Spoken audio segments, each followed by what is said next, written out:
Hello, welcome back. I wanted to show you guys how to make a delicious bone-in venison chop recipe that I've got. The marinade is from a buddy of mine, Darren Wilmore. The recipe of this is in the description below. Make sure you read that. I started to French cut some of these and just decided I really don't have enough time to go through all that.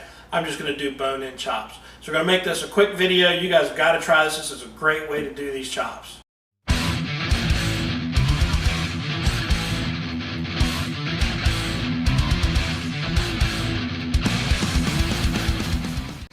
Here's what we're starting with. I've cut these chops with the bone in. I started to French them a little bit like I said, but just kind of gave up on it because I really don't have enough time to go through all that today.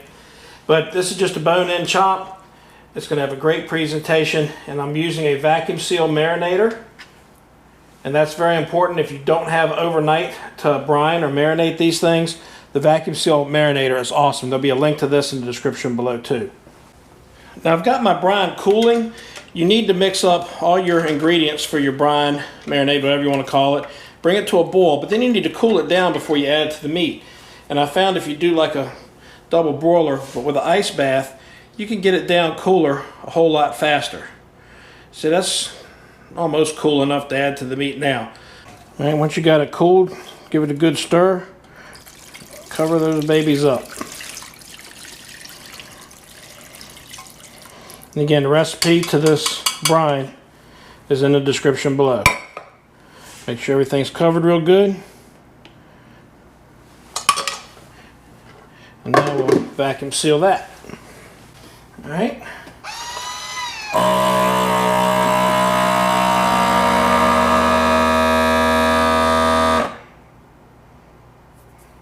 There we go. All right, so it's all vacuum sealed in the marinator. We're gonna put that in the fridge for about 2 to 4 hours. A little longer if you can help it. Gonna shoot for 4 hours a night, so we'll see you in a bit. Yeah. All right, so it's been a little closer to 5 hours. These things are ready for the grill. We're somewhere between 475 and 500 degrees on this grill. And I don't like to put the whole peppercorns on there. But everything else with these chops is going to be great.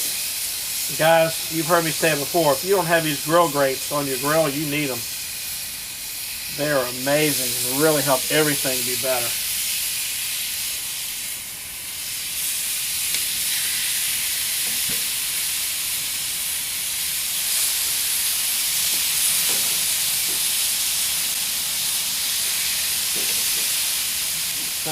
Just a couple quick minutes and we'll give them a little turn. Alright, that was literally like about a minute. So what we're going to do is give these about a quarter turn. Get those wonderful grill marks on there in the grill grates. And I did not make you sit through me mixing up that marinade. It's the same marinade on my other video. I'll put a link in the description below to the other video on venison chops. Just these are bone in just a couple more minutes. So those will be ready for a flip. Alright, so these are literally only about 4 minutes a side, okay? Look at that. Now I'm going to glaze a few of these, and I'll show you the glaze I'm using. If you've been following this channel, you've seen it before.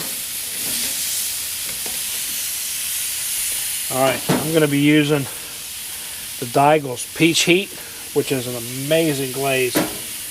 I have a link to that in the description as well. Tsp makes, there's my dog, Tsp makes some great glazes and sauces. I'm just going to do a few of these. Super Dog approved.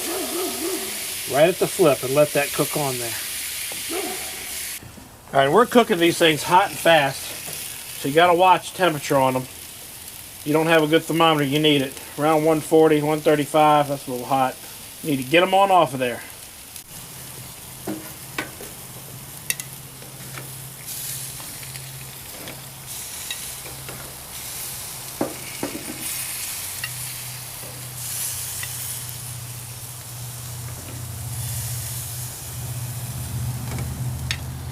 Oh, those look great.